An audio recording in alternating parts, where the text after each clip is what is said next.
Graça e paz. Amém. Então abram aí em Apocalipse.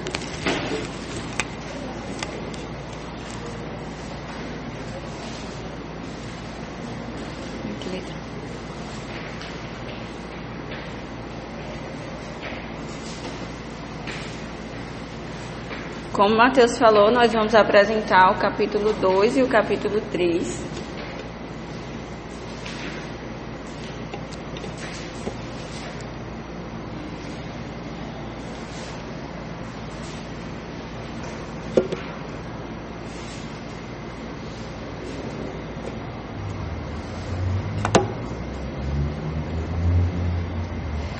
Que diz assim.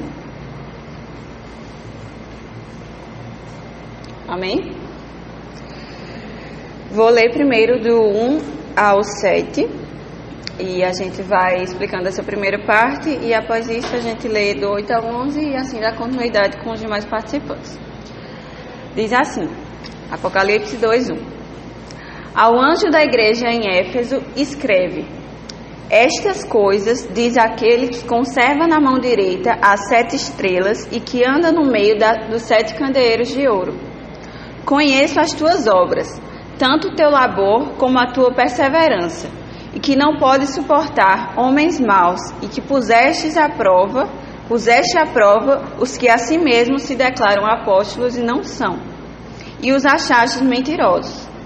E tens perseverança, e suportaste provas por causa do meu nome, e não te deixastes esmurecer. Tenho, porém, contra ti que abandonaste o teu primeiro amor. Lembra-te, pois, de onde caíste, arrepende-te e volta à prática das primeiras obras. Se não, venho a ti e moverei do seu lugar o teu candeeiro, caso não te arrependas. Tens, contudo, a teu favor, que odeias as obras dos nicolaítas, as quais eu também odeio. Quem tem ouvidos, ouça o que o Espírito diz às igrejas. Ao vencedor, dar-lhe-ei que se alimente da árvore da vida que se encontra no paraíso de Deus. Amém? Trazendo uma breve revisão da semana passada, para quem não estava aqui ou para quem esqueceu, eu espero que não haja esse grupo que esqueceu, né? No capítulo 1 de Apocalipse e na sua introdução, que os meninos deram semana passada, a gente sabe que esse livro é a revelação de Jesus Cristo, que ele deu a João na ilha de Patmos, e essa revelação é destinada a 7 igrejas, nessa primeira parte, que essas 7 igrejas não representam somente aquelas 7 igrejas da Ásia, como tem no verso 11, eu acho, do capítulo 1.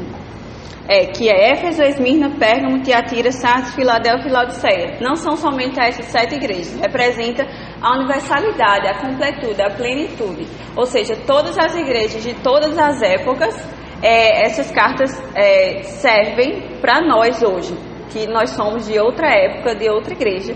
Então essa carta é para o povo de Deus, para a igreja do Senhor, para a igreja universal, não a do Reino de Deus, né? A igreja em todo o universo, em todas as épocas. A gente, trazendo já para esse tema de hoje, a gente tem que no livro de Apocalipse, esse juízo de Cristo, ele é posto primeiramente à igreja, ao seu povo, e após isso, para o restante do mundo. Antes de se manifestar o juízo de Deus, o juízo de Cristo ao mundo, Jesus o manifestou à sua igreja. Todas essas cartas que a gente vai ver aqui hoje apresentam basicamente uma mesma estrutura. Apresentação, depois apreciação, depois reprovação e 4 promessas ao vencedor. E como eu falei, quais são as 7 igrejas? São Éfeso, Esmirna, Pérgamo, Tiatira, Sardes, Filadélfia e Laodiceia. Já dando um spoiler para vocês do que vai acontecer depois, 2 igrejas só recebem elogios, que são Esmirna e Filadélfia. 4 igrejas recebem elogios e críticas, que são Éfeso, Pérgamo, Tiatira, Sardes, e uma igreja que só recebeu críticas, que foi Laodiceia. Tá. Podemos notar que cada uma das cartas às igrejas, Jesus se apresenta pelas descrições dadas no capítulo 1. Ele se apresenta como o primeiro e o último, que é o Alfa e o Ômega, o primogênito dentre os mortos,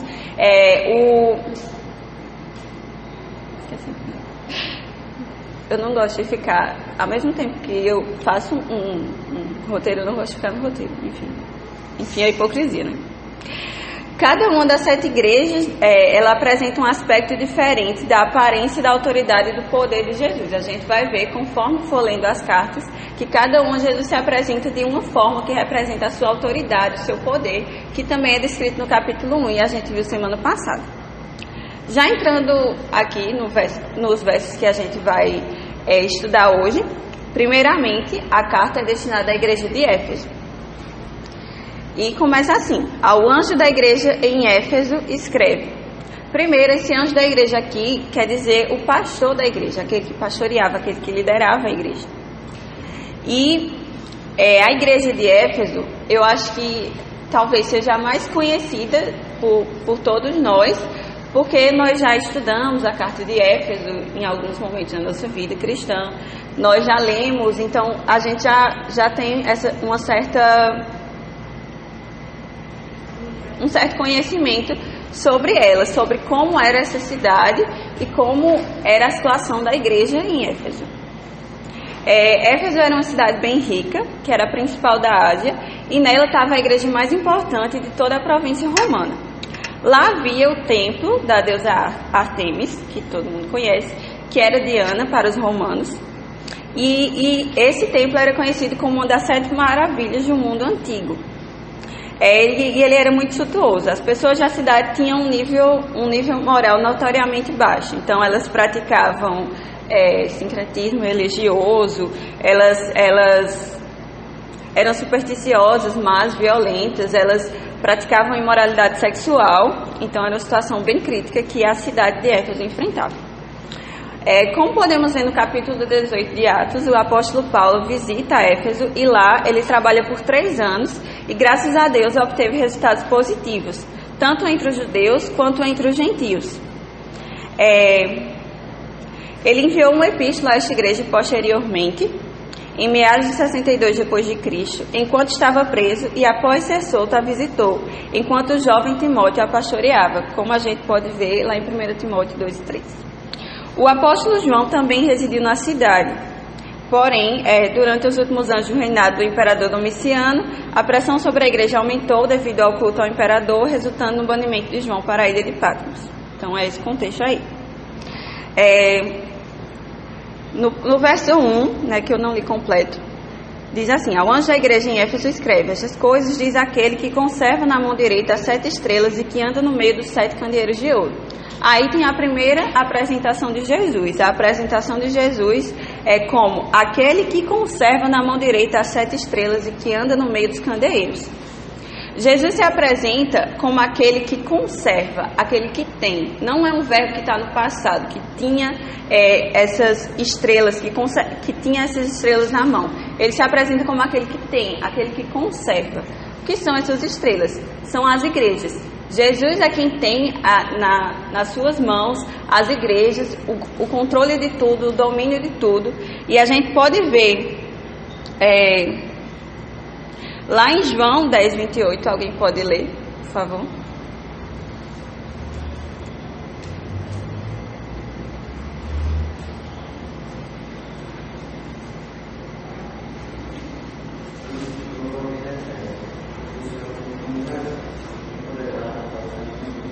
Então ninguém poderá nos arrebatar da mão do Senhor. A gente está na mão do Senhor e Ele nos conserva em suas mãos. Nós, como igreja de Cristo, nós não estamos soltos, nós estamos na mão do próprio Cristo. Então, isso é uma palavra de encorajamento. A carta já começa com uma indicação desse encorajamento, de que Cristo está com a igreja em suas mãos. Cristo conserva a igreja. E Ele próprio que nos salvou, Ele próprio que nos conserva. No verso 2, sim, e que Ele anda também no meio da igreja. E Ele não está só segurando a igreja em suas mãos, como Ele está no meio dela, Ele está entre nós. Ele não está distante, Ele está entre nós. No verso 2 diz o seguinte: conheço as tuas obras, tanto o teu labor como a tua perseverança, e que não podes suportar homens maus, e que pusestes à prova os que a si mesmos se declaram apóstolos e não são, e os achaste mentirosos. Como Jesus se apresenta anteriormente como aquele que tem em suas mãos a igreja e que anda no meio dela, ele continua dizendo que, como alguém que mantém a igreja em suas mãos e que anda no meio da igreja, ele conhece as obras da igreja. Ele sonda os nossos corações, ele nos conhece.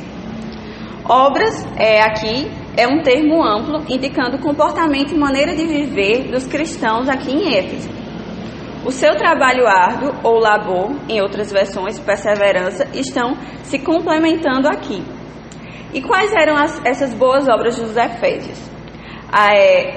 Essas boas obras dos Efésios a gente pode ver lá em Atos 20, 29 e 30. Alguém abre, por favor.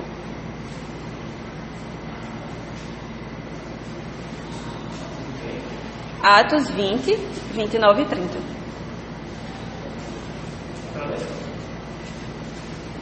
Sei que depois de minha partida surgirão em seu meio falsos mestres, lobos ferozes, que não pouparão o rebanho. Até mesmo que vocês perguntarão como se distorcerão a verdade a fim de conquistar seguidores.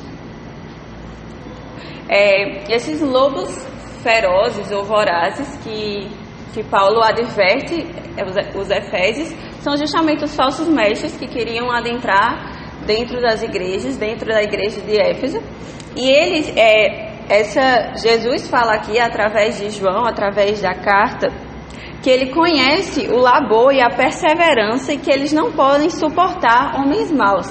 Então a igreja de Éfeso, ela se comportava, ela perseverava de forma a se opor aos ensinamentos falsos dos falsos profetas. Bem redundante, né? Mas eles se opunham firmemente aos falsos mestres que tinham surgido na cidade, e eles se recusavam persistentemente em deixar-se levar pelos ensinos errôneos. Eles não podiam suportar esses lobos vorazes descritos em Atos, que aqui são colocados como homens maus, como a gente pode ver no verso 2. O destaque da igreja eles puseram à prova os que se dizem apóstolos, mas não são.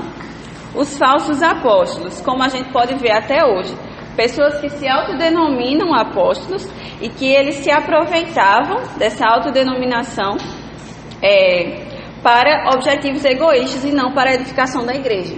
Então, apóstolos só houveram aqueles 12 mesmo que a gente conhece, Paulo, e as 12 com Paulo. Então, ninguém pode se autodenominar apóstolo. Até hoje a gente vê muitas pessoas usando essa nomenclatura de apóstolo para criar uma autoridade em cima deles que o próprio Deus não deu. E da mesma forma estava acontecendo em Éfeso, e a igreja era contra isso, ela se opunha fortemente. O destaque da igreja em Éfeso veio por saber distinguir entre os apóstolos verdadeiros e os falsos. Era uma característica enraizada da igreja de Éfeso se recusar a tolerar o falso ensino.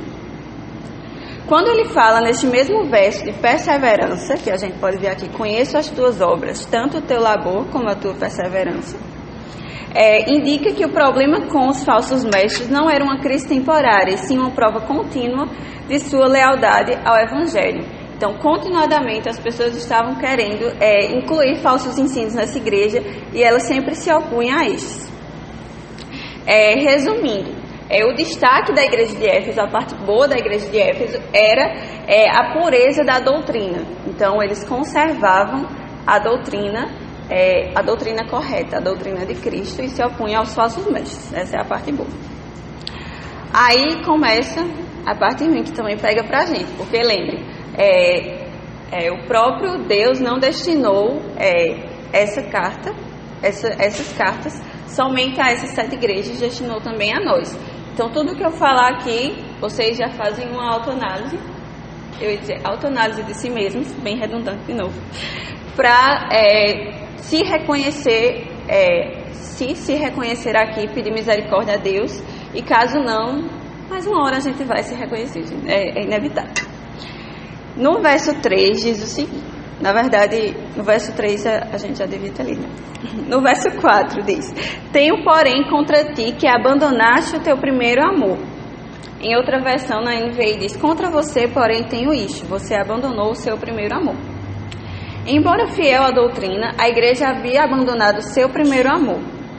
A luta contra os falsos mestres, as constantes perseguições em uma cidade com as características que eu já citei, uma cidade idólatra, uma cidade de alta imoralidade, todo o contexto que a gente já falou aqui, isso lhe trouxe endurecimento aos sentimentos e atitudes rudes, ao ponto de levar em esquecimento da virtude suprema de todo cristão, que é o amor. O próprio Jesus nos adverte que conhece os seus discípulos a partir do pressuposto de quem ama ao outro, em João 13,35. Alguém pode ler?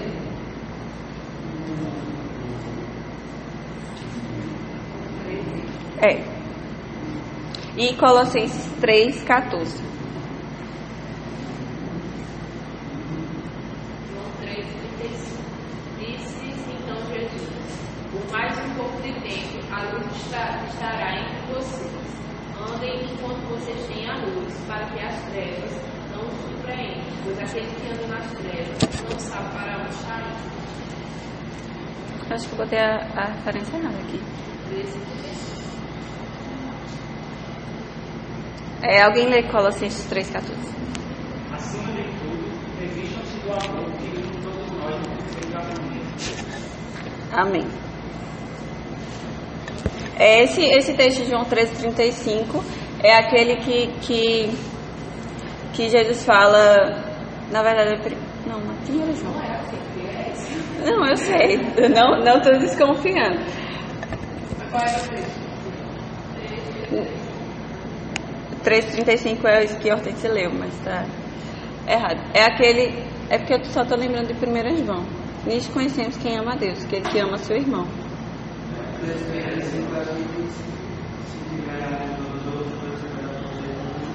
Não. Enfim, depois eu acho errado. Boto no grupo, que eu também não sei muito de referências. Sorry. Como a gente leu em nesse texto, que não é João 13,35, o próprio Jesus adverte que conhece seus discípulos a partir do pressuposto de quem ama ao outro. E em Colossenses 3,14, Paulo pode nos advertir a perdoar. É porque não dá para entender o que tu fala.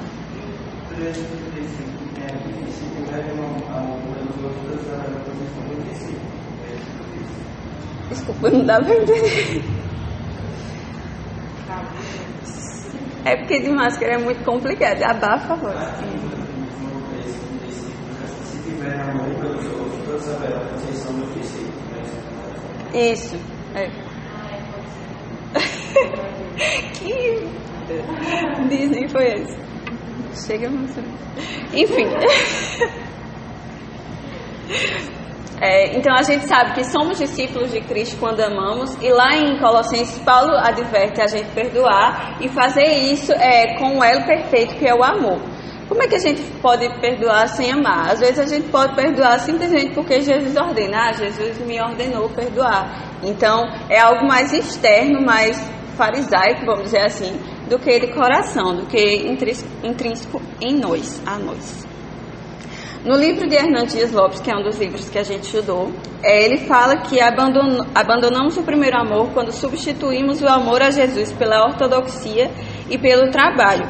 A luta pela ortodoxia, o intenso trabalho e as perseguições levaram a igreja de Éfeso à aridez. Uma esposa pode ser fiel ao seu marido sem amá-lo, com toda a sua devoção. Ela pode até cumprir com todos os seus deveres, mas não motivada pelo amor. E foi isso que ocorreu em Éfeso.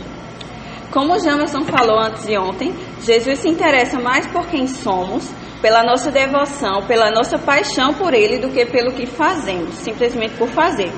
Porque quando temos amor por Jesus, essa devoção, o serviço é consequência. Mas, do contrário, estaremos apenas sendo como fariseus, que eram zelosos das coisas de Deus, mas por dentro eram sepulcros caiados.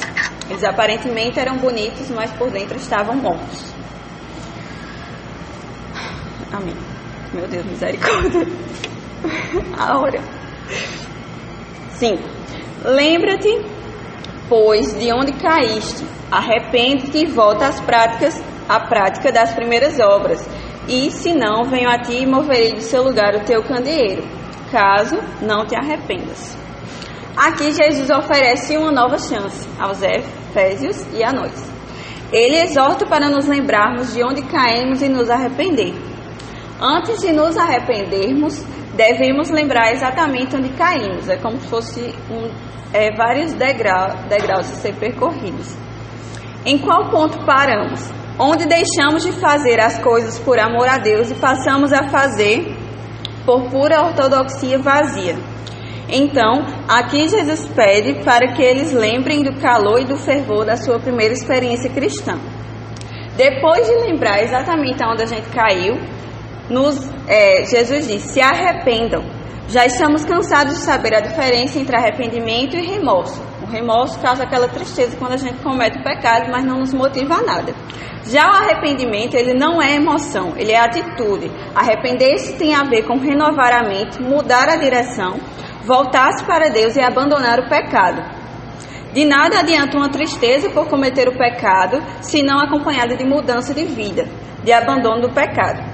O filho pródigo realizou estes dois passos. Primeiro se lembrou da casa do pai e depois teve a atitude de voltar à casa do pai. Assim também nós devemos fazer. Depois de nos arrependermos, devemos gerar os frutos. Como João exorta aos fariseus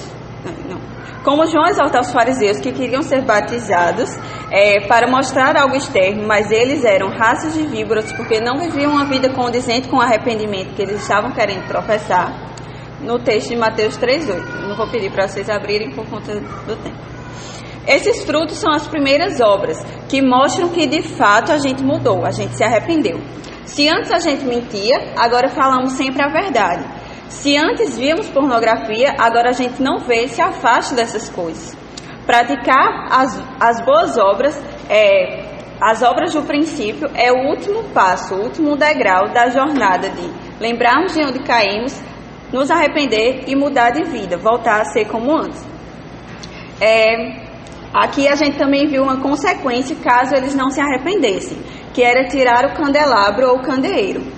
Alguns entendem como sendo o julgamento por ocasião da segunda vinda de Cristo. Outros, que é o que vamos nos ater aqui, dizem se referir a algum acontecimento histórico que seja o julgamento para a igreja.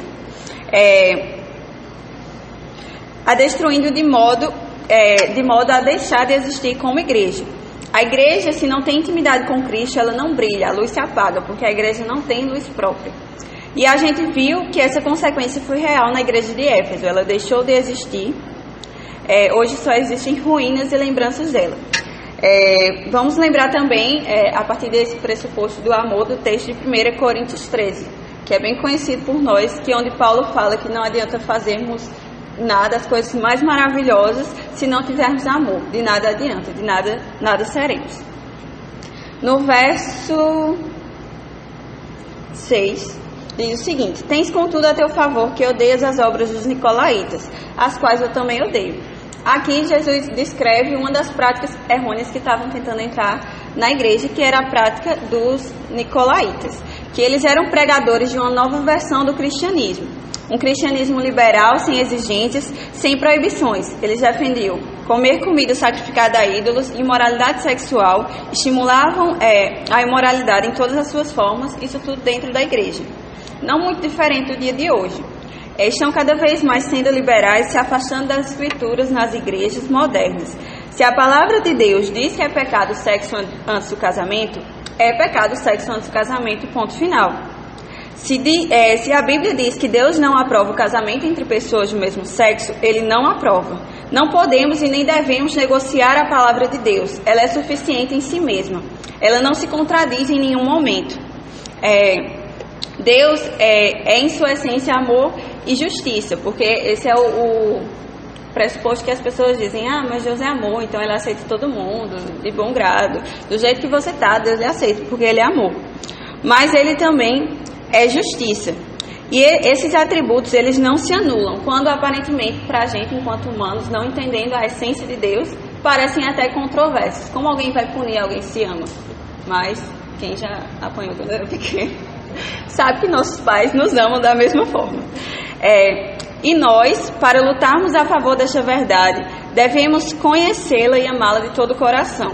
Nós devemos odiar o que Deus odeia e amar o que Ele ama, e ponto final. Como fiéis à doutrina, os crentes de Éfeso odiavam tais práticas e lutavam contra elas, porém sem amor, por pura ortodoxia, como vimos. No verso 7, encerrando essa primeira carta, diz: quem tem ouvidos, ouça o que o Espírito diz às igrejas. Que essa expressão, né, a gente também já é bem conhecida da gente, que é chamando a atenção para o que o leitor acabou de ler, para o que ele acabou de falar, para o que ele acabou de escrever.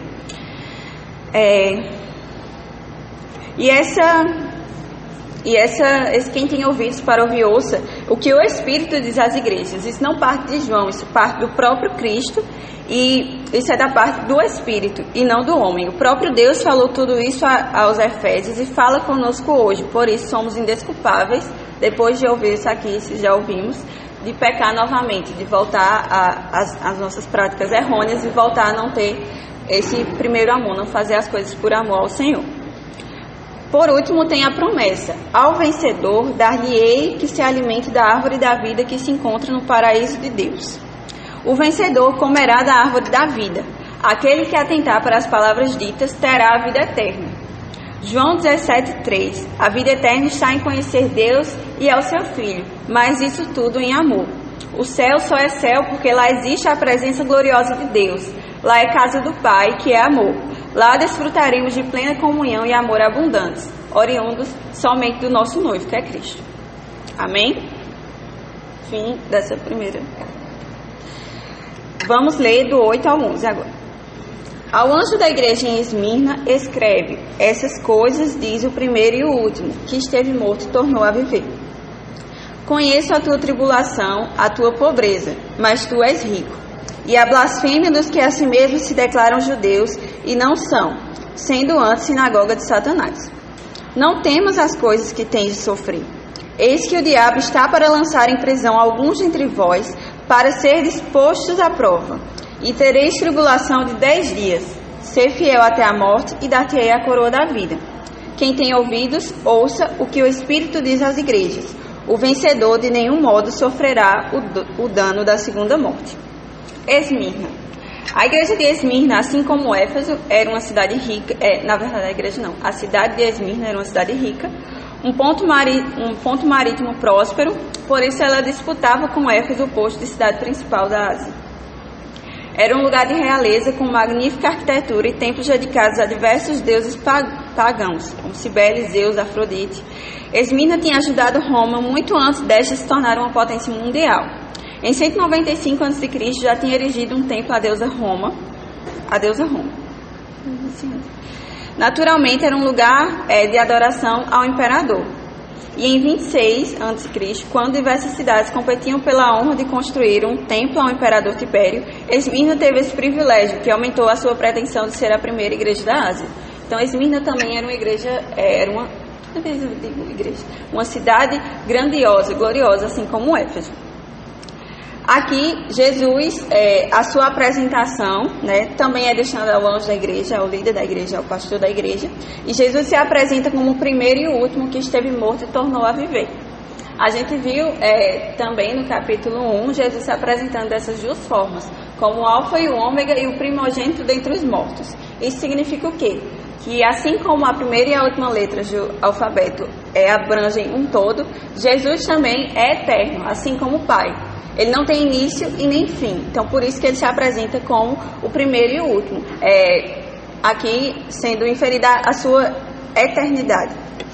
E ele esteve morto e tornou a viver. Ele é o primogênito dentre os mortos. Ele é o único que, na verdade, ele próprio já ressuscitou alguns homens. Mas ele é o primogênito dentre os mortos. Porque assim como ele morreu e ressuscitou, isso também garantiu para nós ressurreição. Isso garantiu para nós o porvir. Peraí.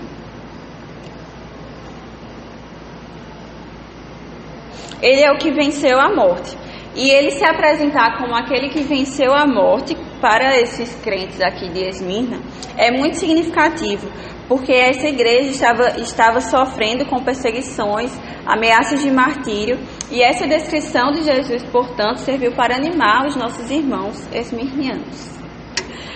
No verso 9 diz: conheço a tua tribulação, a tua pobreza, mas tu és rico. E a blasfêmia dos que a si mesmos se declaram judeus e não são, sendo antes sinagoga de Satanás.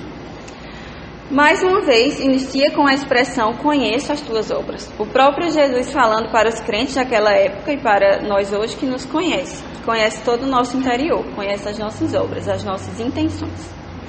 Aflições e tribulações que falam aqui, conheço a tua tribulação e pobreza, essas duas palavras aqui estão relacionadas. Diferentemente de Laodiceia, como a gente vai ver posteriormente, e vai dar tempo em nome de Jesus, que se dizia rica, mas era pobre, os esmirnianos eram o contrário, eles sofriam com a pobreza real, não só de situação econômica complicada, pois os crentes dessa igreja eram de origem mais pobre, muitos deles escravos. Como forma de perseguição também, os seus bens eram saqueados e tomados, como a gente pode ver lá em Hebreus 10:34. Eu não vou pedir para vocês abrirem por conta do tempo, mas vocês anotem e leiam em casa. E vocês aí em casa. E eles rejeitavam métodos fáceis de ganhar dinheiro por fidelidade a Cristo. Então, eles perderam oportunidades fáceis de lucro. Então, era uma igreja pobre. A riqueza deles estava relacionada com o espiritual. Espiritualmente, eles eram ricos, apesar da sua pobreza econômica. Os crentes de Esmirna sofriam pressão por todos os lados. Martírios, saques, eram forçados a adorar o imperador como rei, dentre outras coisas. Mas permaneceram fiéis ao Senhor apesar de tudo isso. Blasfêmia dos que se dizem judeus, como a gente leu aqui nesse verso, quer dizer que os judeus eles estavam espalhando falsos rumores sobre os cristãos de Esmirna. Eles estavam difamando os esmirnianos. A gente vê na história de Paulo, em boa parte do livro de Atos, o quanto ele fora perseguido pelos judeus, pois eles se consideravam um exclusivo povo de Deus, filhos da promessa e comunidade da aliança.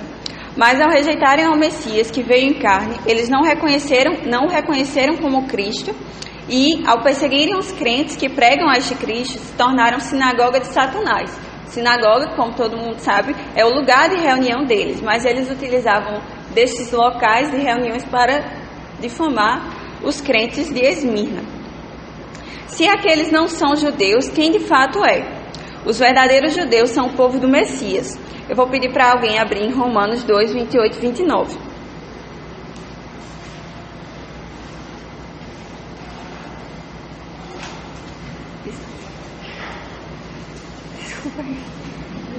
Pois, ser judeu interiormente, vocês circuncidados não torna ninguém judeu de fato. O judeu verdadeiro é quem o é no livro, e circuncisão verdadeira é a do coração, feito pelo Espírito, e não pela letra da lei, recebendo assim a aprovação de Deus e não das pessoas. Amém. Paulo nos diz, nesse texto que Davi acabou de ler, que a verdadeira circuncisão, ela parte de dentro do coração, é de dentro para fora. Estes judeus verdadeiros incluem também os gentios, incluem também a nós, que cremos em Cristo como nosso Messias. O Israel espiritual é a igreja. Como Jamerson também falou, que queria ver a bandeira de Israel em todos os lugares, não literalmente, queria ver a gente como bandeira de Israel, como representantes desse povo de Deus. Não por carne, não de nascença, mas somos o povo de Deus pela graça dele, somente pela graça dele. Amém? Amém. Eu me respondo. 10. Não temos as coisas que tens de sofrer. Eis que o diabo está para lançar em prisão alguns dentre vós, para ser dispostos à prova, e tereis tribulação de 10 dias. Ser fiel até a morte, e dar-te-ei a coroa da vida. Aqui Jesus nos promete sofrimento. Maravilhoso. Mas os encoraja também a não temer. A perseguição estava iminente, alguns cristãos seriam jogados na prisão.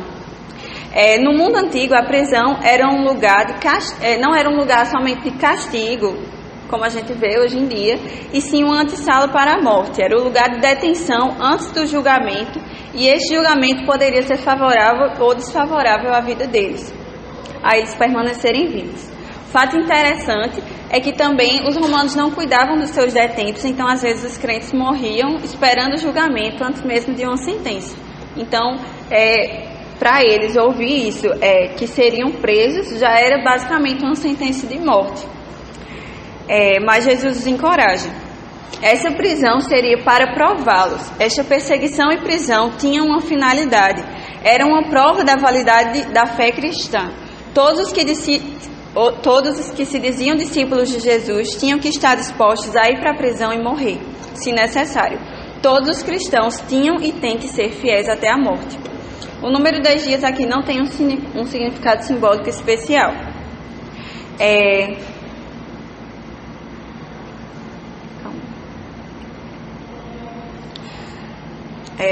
Jesus aqui garante que se eles fossem postos à prova e passassem esse teste, mesmo sofrendo com pobreza e martírio, a herança deles seria a coroa da vida. A coroa da vida não é prometida somente aos mártires, aqueles que morrem pela causa do Senhor, mas a todos os crentes que amam ao Senhor, como a gente pode ver lá em Tiago 1,12. A figura da coroa aqui não é uma coroa monárquica de um príncipe ou de um rei, e sim atlética. Os atletas competiam para ganhar uma coroa, que para eles é corruptível. Mas nós, ao caminharmos com Cristo, alcançamos a carreira, como foi falado ontem, recebemos uma coroa incorruptível, como a gente pode ver lá em 1 Coríntios 9:25. Essa coroa é a vida eterna. Por último, no verso 11 diz: quem tem ouvidos, ouça o que o Espírito diz às igrejas. Novamente, chamando a atenção e dizendo que isso vem da parte do Espírito e não do homem. E novamente é dado outra promessa, que ao que vencer não sofrerá o dano da segunda morte. Essa morte é descrita nesse mesmo capítulo, nesse mesmo livro, nos capítulos 20 e 21. 20, versículo 6 e 21, versículo 18. É a morte eterna, é sermos jogados no lago de fogo. Jesus nos garante aqui que ao recebermos a coroa, a vida eterna, não sofreremos o dano da segunda morte, graças a Deus. E por último eu vou ler aqui um trecho que foi tirado de um dos livros que a gente estudou, o de Hernandes Dias Lopes. Desculpa. Eu vou fazer um comentário. Para quem interessa aqui nesse mais 10, fala assim: não tenha medo de que está prestes a sofrer. O diabo lançará com vocês na prisão, a fim de prová-los e terão a missão de 10 vezes. Isso nos dá uma perspectiva diferente do que a gente tem hoje sobre morrer por Cristo. Porque muitas vezes a gente se pega pensando, eu morreria por Cristo. Morrer por Cristo não é fácil, né? A gente sabe que vai morrer por tomar um tiro, não sei, ser decapitado, saber que vai morar no céu, é fácil isso, né? Você não vai sofrer muito. Mas aqui ele fala que essas pessoas iam sofrer, literalmente, passar 10 dias, a função de 10 dias ser lançado na prisão. Isso nos faz refletir que a gente está disposto a sofrer por Cristo, não morrer por Cristo, mas sofrer antes de morrer, né? Não sei, perseguição mesmo, lutar para sobreviver. Então, você tem que eu pensando assim, eu fico refletindo para mim. Morrer por Cristo, eu morreria, mas sofrer. Será que eu estou disposto mesmo a sofrer? E esse sofrimento era tipo a morte, o martírio deles era uma morte iminente, era uma morte certa. Então eles sofriam antes de saber que ia morrer. E essa é uma das igrejas que só recebe elogios da parte do Senhor, encorajamento. Então é uma carta que não nos deve deixar tristes, desanimados ou preocupados se a gente vai sofrer. Se o próprio Jesus falasse isso dá alegria. O interessante, quando eu estava estudando junto com o Lucas o capítulo 1, que tem uma parte em um dos livros que a gente leu, que no começo João fala graça e paz, a parte aí fala da Trindade, do Pai, do Filho e do Espírito. E algumas pessoas leem o livro de Apocalipse com medo pela perseguição, pela morte, pelo destino. Mas para os crentes, ler o livro de Apocalipse deve ser motivo de graça, de alegria, porque nós somos esses vencedores. Se formos postos à prova diante do Senhor e passarmos no teste. Então nós herdaremos a coroa da vida, nós não sofreremos o dano da segunda morte. Isso é glorioso, isso é gracioso demais para a gente. Então a gente não deve temer ler o livro de Apocalipse, a gente deve ler ele com alegria, com graça. Por último, como eu estava falando, eu vou ler um trecho do livro que fala sobre justamente esses crentes de Esmirna. A cidade de Esmirna era fiel a Roma, mas os crentes são chamados a serem fiéis a Jesus. A cidade de Esmirna tinha a pretensão de ser a primeira, mas Jesus diz que é o primeiro e o último. Somos chamados a sermos fiéis até as últimas consequências, mesmo no contexto de hostilidade e perseguição. O bispo da igreja Policarpo, discípulo de João, foi martirizado no dia 25/2/155 d.C. Ele foi apanhado, arrastado para a arena. Tentaram intimidá-lo com as feras. Ameaçaram-no com fogo. Ele respondeu ao procônsul: vocês me ameaçam com fogo que pode queimar apenas por alguns instantes, a respeito do fogo do juízo vindouro e do castigo eterno reservado para os maus. Mas, porque vocês demoram, façam logo o que tem que fazer. Seus algozes tentaram forçá-lo a blasfemar contra Cristo, mas ele respondeu: eu sirvo há 86 anos e ele sempre me fez bem. Como posso blasfemar contra o meu Salvador e Senhor, que me salvou? Os inimigos furiosos queimaram-no vivo em uma pira, enquanto ele orava e agradecia a Jesus o privilégio de morrer como mártir. Então, que a gente, através da leitura dessas cartas, primeiro a gente perceba se a gente não está fazendo as coisas para o Senhor só por pura ortodoxia, só por puro... não tem tempo, né? Mas um breve testemunho meu, que na época que a gente estudava as cartas de João, que era justamente um dos temas era o amor, e foi um dos tempos que eu me tornei mais fria, assim, era como se em todo momento eu tivesse mais vendo as pregações para criticar os pregadores se eles errassem um ponto ou uma vírgula, como se eu fosse conhecedora de todas as coisas. Mas o Senhor depois me chamou ao arrependimento diante disso e de me humilhar, de reconhecer que eu não sou nada, por mais que eu aprenda tudo, eu não sou nada, e que somente Cristo é o primeiro e o último, e temos que fazer as coisas para Ele em amor. E em segundo, que essa carta a Esmirna nos encoraja também a sofrer por Cristo, sofrer perseguição, pobreza, fome, tudo, e que a gente faça isso com alegria, porque não pelo que a gente vai ganhar a vida eterna, mas com alegria, porque é para o nosso Senhor, para o nosso Deus. Amém.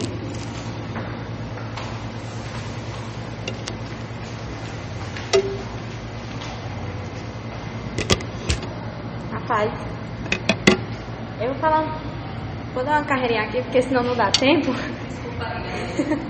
Mas se eu estiver falando muito rápido, vocês pedem para parar, ou se não estiver entendendo, tá certo?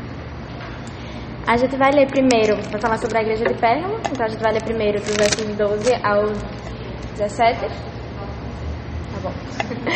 E também depois a gente vai falar sobre a igreja de Tiatira, que a gente vai ler dos versos 18 ao 29. Vamos começar por Pérgamo.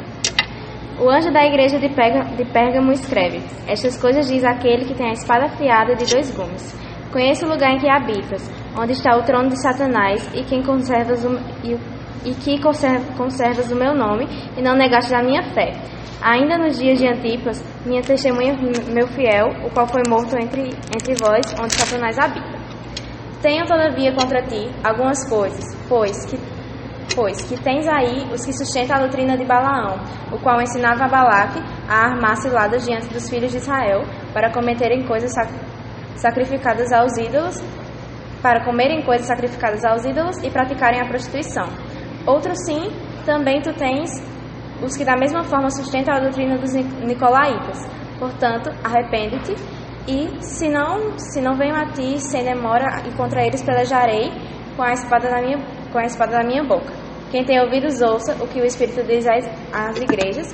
O vencedor dar-lhe-ei o maná escondido, bem como lhe darei a pedrinha branca, e sobre essa pedrinha escrito o meu nome, o qual ninguém conhece, exceto os que recebem. Bom, a cidade de Pérgamo, primeiro eu vou falar mais ou menos o contexto, e depois a gente vai explicando, vou explicar verso a vez. A cidade de Pérgamo, ela ficava mais ou menos uns 112 quilômetros da cidade de Esmirna, que a Aninha acabou de falar. E eu tenho um mapa aqui, mas houve uns problemas. Aí vocês tentam se localizar aí, ou se depois precisam na internet para tentar entender. Coloca no grupo.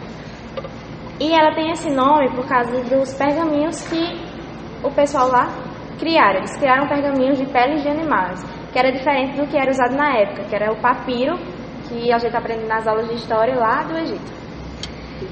E com isso eles viraram uma grande cidade, eles viraram uma fortaleza militar também, ficaram muito conhecidos, e também tiveram uma das maiores bibliotecas do mundo, com mais de 200 mil rolos desses pergaminhos.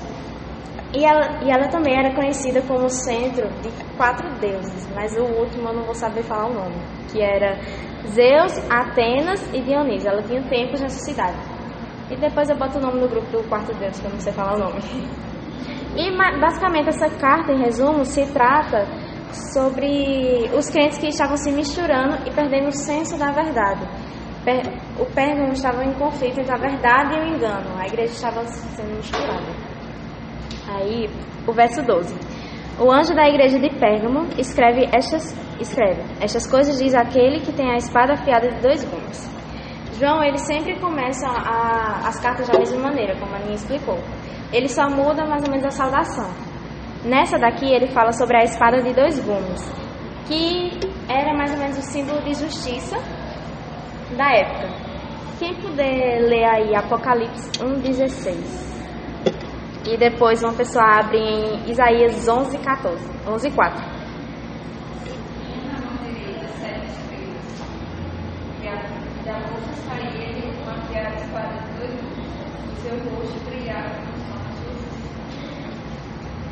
Alguém pode ler Isaías 11,4? 11,4, Isaías.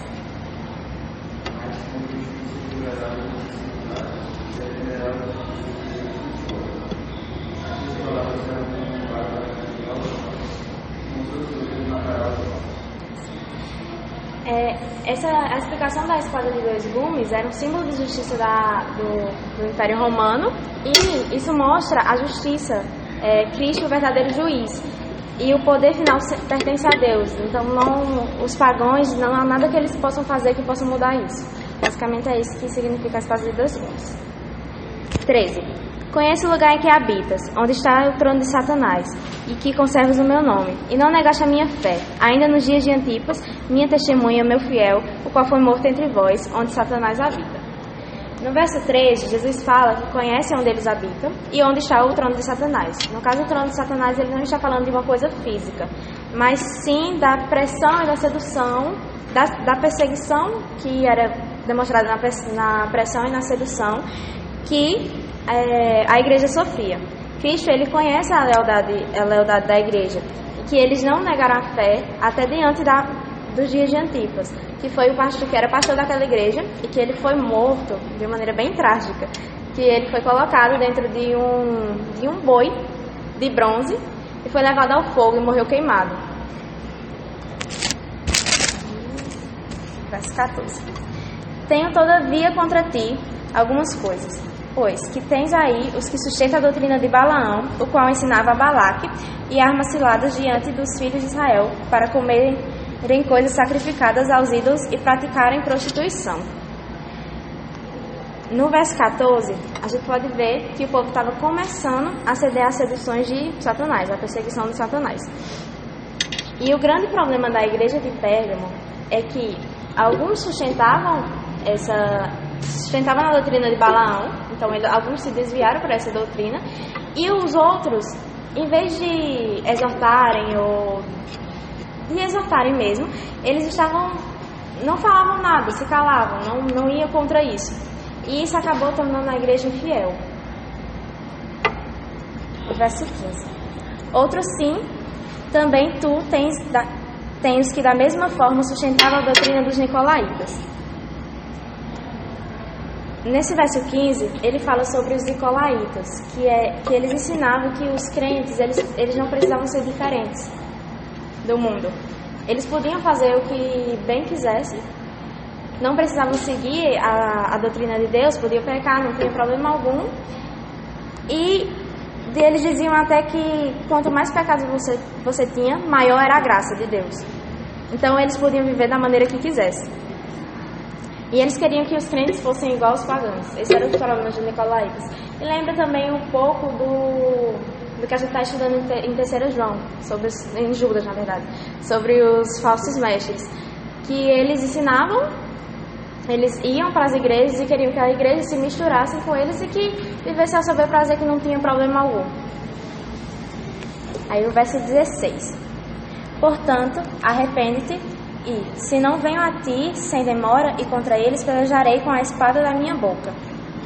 Nesse verso 16, Cristo exorta a igreja a se arrepender da sua tolerância com o erro. E lhes fala que a falta de arrependimento acarreta o juízo. E a única arma que Jesus usará é a espada que sai da sua boca. Então o juízo de Deus não é algo leve. Se você pega contra Deus, Ele não vai pegar leve com você, nem vai passar a mão na sua cabeça. Ele vai exercer o juízo que Ele é o juiz.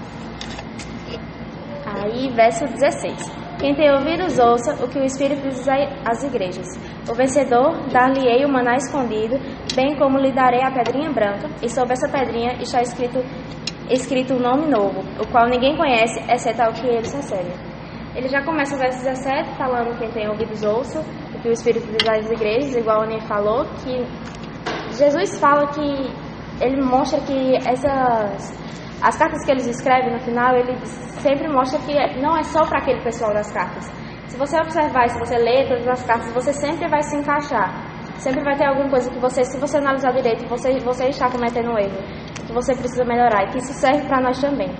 E ele fala sobre 3 coisas: o maná escondido, a pedrinha branca e o novo nome que está escrito na pedrinha.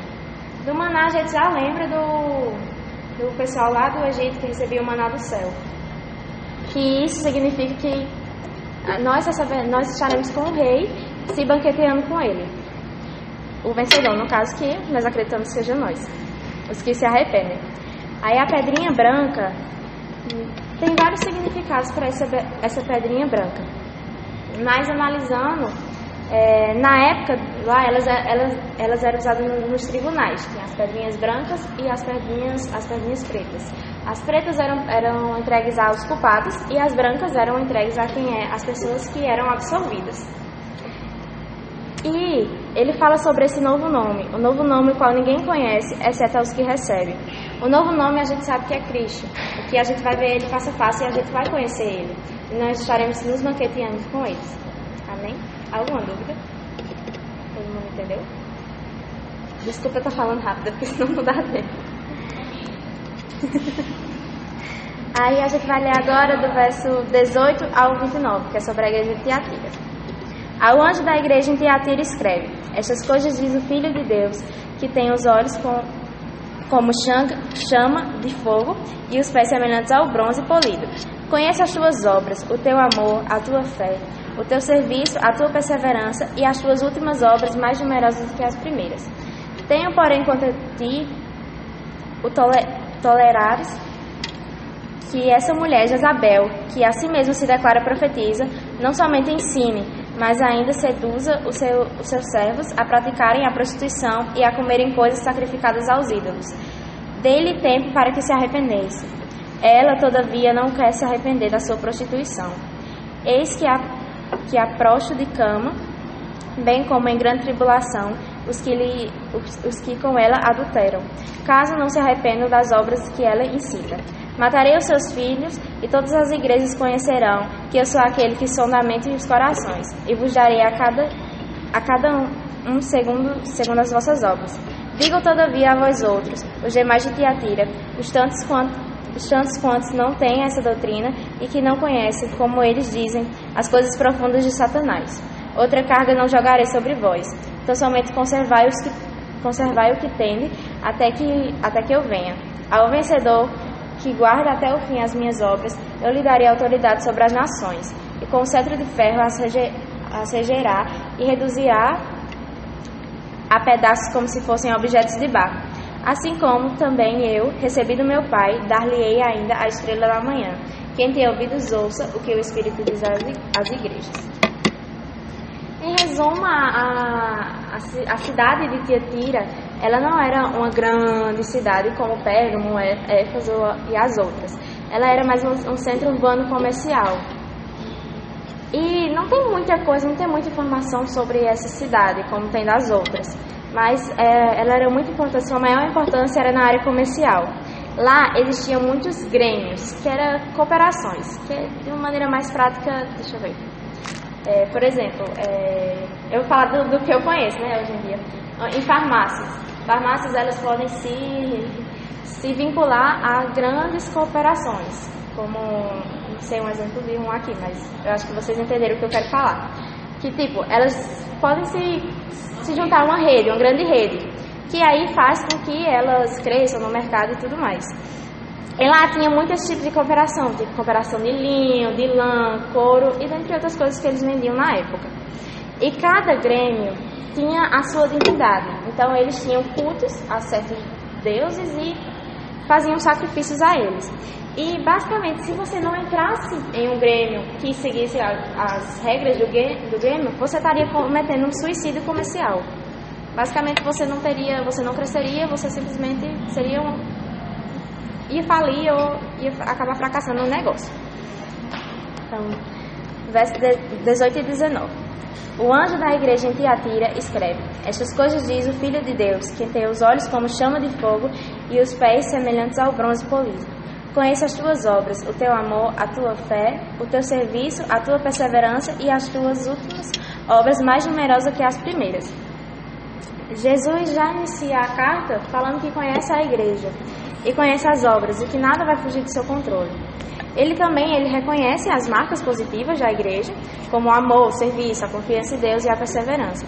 E fala que suas obras eram mais numerosas que as primeiras. Nesse caso de mais numerosas que as primeiras, ele não está falando diretamente em número de pessoas ou de membros, mas sim da obra em si, do coração. Verso 20. Tenho, porém, contra ti o tolerares que essa mulher Jezabel, que a si mesma se declara profetiza, não somente ensine, mas ainda seduz os meus servos a praticarem a prostituição e a comerem coisas sacrificadas aos ídolos. Nesse verso 20, Cristo reprova a atitude da igreja em relação à profetisa e que estava levando os servos de Deus a pecar. Ela ensinava que os crentes não podiam cometer, a profetisa de Jezabel ensinava que os crentes não podiam cometer o suicídio comercial e que eles deveriam amar mais o dinheiro igual a ela. E o prejuízo financeiro para ela é muito mais perigoso que o pecado. Ela queria mudar o cristianismo e queria que ele se adaptasse à moralidade do mundo no qual ela vivia. Verso 21. Dê-lhe tempo para que se arrependesse. Ela todavia não quer se arrepender da sua prostituição. Deus é paciente. Ele chama ao arrependimento. Porém, quando o pecador rejeita suas advertências e castigo, ele escolhe automaticamente a morte. Verso 22. Eis que prostro de cama, bem como em grande tribulação, os que com ela adulteram, caso não se arrependam nas obras que ela incita. Matarei os seus filhos, e todas as igrejas conhecerão que eu sou aquele que sonda mentes e corações, e vos darei cada segundo de vossas obras. Deus, ele impôs a sua disciplina, e agora ela será castigada por tudo que ela fez. E caso eles ainda não se arrependam, ela matará os seus filhos, que no caso seriam os seus seguidores. E Jesus os premiará com um castigo. Ele não somente sonda, como ele fala no verso 23, ele não somente sonda a mente e coração, ele esmagará os seus inimigos, como ele diz no início, que tem olhos como chama de fogo, então ele sonda os mentes e corações, conhece tudo, tem controle de tudo, e os pés semelhantes ao bronze polido, então ele esmagará os seus inimigos. Verso 24. Digo todavia a vós outros, os demais de Tiatira, os tantos quantos não têm essa doutrina e que não conheceram, como eles dizem, as coisas profundas de Satanás, outra carga não jogarei sobre vós. Tão somente conservai o que tendes, até que eu venha.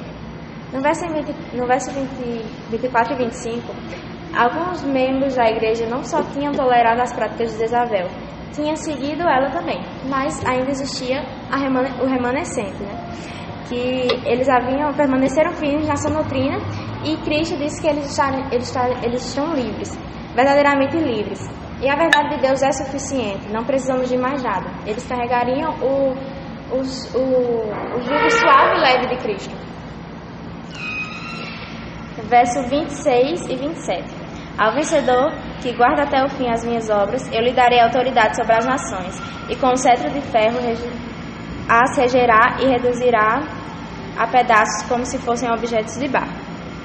Jesus começa o verso 26 falando de perseverança, e que aqueles que se desviam e acabam pecando nunca foram nascidos de novo, e aqueles que dominam as suas próprias paixões sobre a terra reinará com Cristo. E no dia do juízo, os perversos serão quebrados como vasos de barro. O que fala sobre isso é Salmos 2, do 8 ao 9. De 8 e 9. Eu vou ler aqui bem rapidinho. Pede-me e eu te darei as nações por herança, e as extremidades da terra por sua possessão. Com a vara de ferro as regerá, e despedaçarás como o vaso do oleiro. Versos 28 e 29. Assim como também eu recebi do meu Pai, dar-lhe-ei ainda a estrela da manhã. Quem tem ouvidos, ouça o que o Espírito diz às igrejas. Não apenas, a gente quando subimos ao céu, né, não receberemos apenas o corpo glorificado, mas também receberemos a estrela da manhã, que é Cristo. E os que renunciaram ao pecado viverão plenamente felizes na glória com Cristo. Então estaremos nos banqueteando e viveremos felizes com Cristo na glória. Basta nos arrependermos. E novamente, a carta à igreja de Tiatira termina: quem tem ouvidos ouça o que o Espírito diz às igrejas. Então que a gente possa aprender mais sobre isso e, se estivermos pecando, mudar sobre isso também. Amém.